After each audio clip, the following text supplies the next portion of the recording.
Welcome, everyone, to the Inside Lane here on Sports360AZ.com. And today we're going to go into a little bit of what's going on in motorsports in the state of Arizona. I'm your host, Devon Henry, and this weekend we're getting all pumped up to head on out to Wild Horse Pass Motorsports Park for the 35th annual Magic Dry Organic Absorbent NHRA Arizona Nationals this weekend, Friday through Sunday, to get us ready and pumped up for the drag races this weekend. Join us on the Inside Lane. He is the youngest team owner-driver in the NHRA, piloting the Pronto Auto Service Center Ford Funny Car from Charlotte, North Carolina. It's Blake Alexander. Blake, thanks for joining me, man. Hey, how you guys doing? Thanks for having me on. We're doing fantastic. I don't know if you like it, but it's raining right now in Arizona, which is somewhat unusual. We've had a lot of it, but you were telling me earlier you guys were loading up the car in the rain. I mean, I know that that's not what you're hoping for when you guys come to the desert to start off the season. Yeah, we were pulling it out today to get some work done on it, and it was unfortunately rainy and windy, and Firebird Lake's right here, right next to the racetrack, and it definitely doesn't block any of the wind. Yeah, it's just a little unfortunate. It's supposed to rain all day today. It's going to have a little bit of rain tomorrow, but we should subside on Friday, and so then we're able to kind of at least have some of our action, and I'm sure it's been a pretty long off-season for you. You won 2 races last year. Then you say goodbye to your team, and you say, I'm going back to Funny Car. I'm going to build my own team, buy my own team.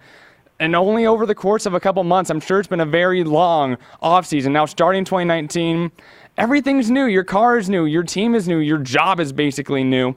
But at the end of the day, you did find Victory Circle twice last year. It wasn't in a Funny Car, but now you're back to a car that you like in the Funny Car. How excited are you to finally hop in as a driver and an owner as you've waited all offseason long?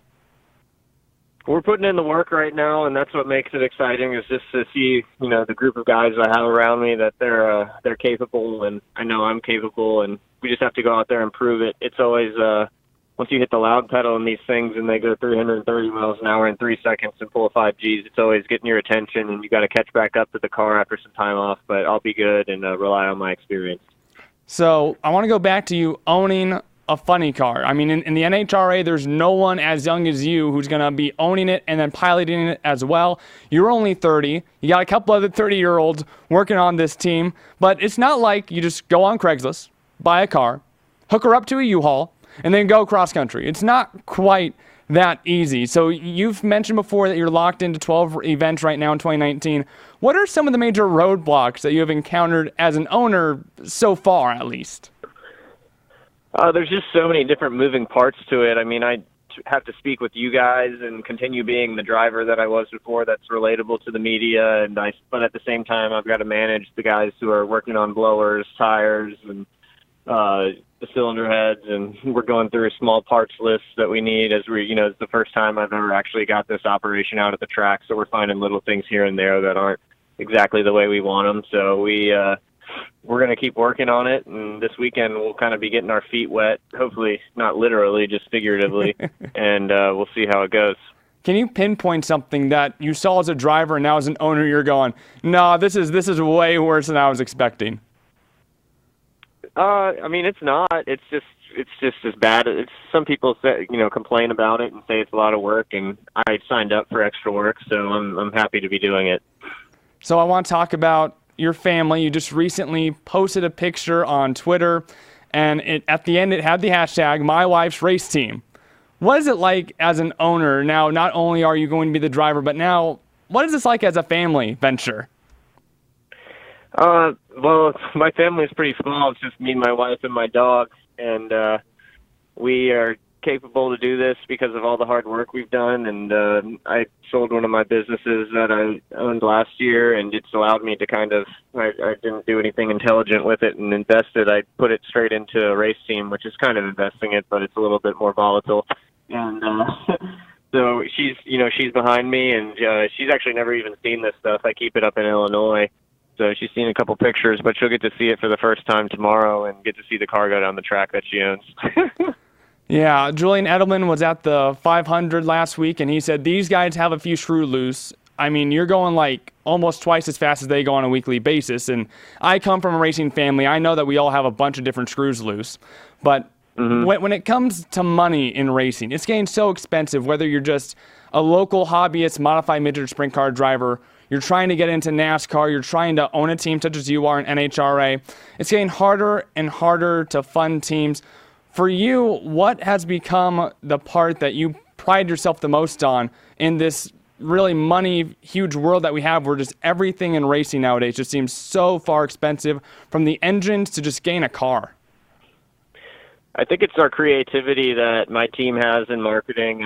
Like I said, I'm a pretty small shop, and it's just me and another guy, Chris Olson, who worked constantly on the car and selling the car. And we have gotten creative with Pronto Auto Service Center and the whole Pronto group, and just running promotions and doing different things in market that can allow sales to be boosted, to give away free tickets to people who come to the racetrack. And you have to do that to offset some of the rising costs.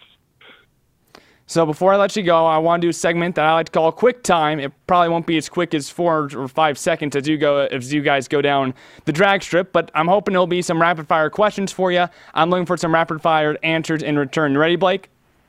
Yep. All right. Your favorite car to drag race, whether it be on the NHR circuit or, not? It's probably my Ford Funny car. It's got to be. I haven't driven it yet, but I think it's my favorite one because it's what I've been dreaming of doing forever. What are the emotions of entering your first race as an owner, signing that right there and saying, I am the owner entering this race? It's very surreal. I used to compete against these people, as a hired driver, and now that I get to do it from the top down, it's pretty cool. Best way to decompress after literally being compressed to your seat? I just talk to my guys, talk to my family about it, and go out and get dinner afterwards. Nothing too crazy. Strangest question you've been asked in an interview? I apologize, my questions haven't been very outlandish thus far. The crazy, I guess people ask me just about, I don't know, probably if I feel sick or if I can feel my hamburger in my stomach while I'm driving the car pulling 5Gs. Well, what do you eat before a race? Do you try to stay off of food before you race, or is it something where you got to fill up? You eat light, like I said, because it does pull 5Gs, and you can feel your hamburger in your stomach hitting the back of your body. So it's something you don't want to eat too much before. All right, Blake. Well, thank you for joining us here on the Inside Lane. Again, right, for the 35th Annual Magic Dry Organic Absorbent NHRA Arizona Nationals. Has become a mouthful. That kicks off on Friday. We will have coverage going on and off throughout the weekend on FS1. Blake, congratulations on owning your own team. Best of luck out there. You found victory lane twice last year. Let's see if you can pick it up a little bit more this year. I'd be happy to see. Yes, sir. Thank you, man. Thanks for having me on, and we'll be out there trying to win this weekend. Absolutely. Pleasure to have you on. Hope to see you out there, guys. It is at Wild Horse Pass Raceway Park. Glad to have Blake Alexander with us here on the Inside Lane. You can go back and listen to all of our episodes of the Inside Lane at sports360az.com. I'm Devon Henry.